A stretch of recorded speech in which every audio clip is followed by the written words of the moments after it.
тамашалашпай жашына сый болсоң. Эми сиз менен сыйлап жүрөбүз го биз.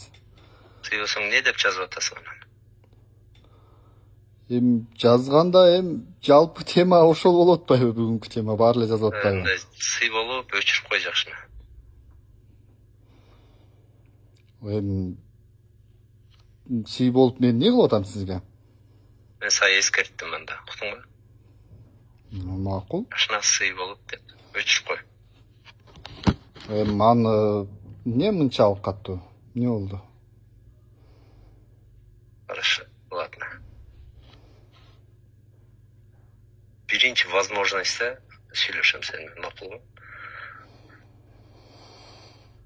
Тереңдетпей сыйың менен өчүрүп кой.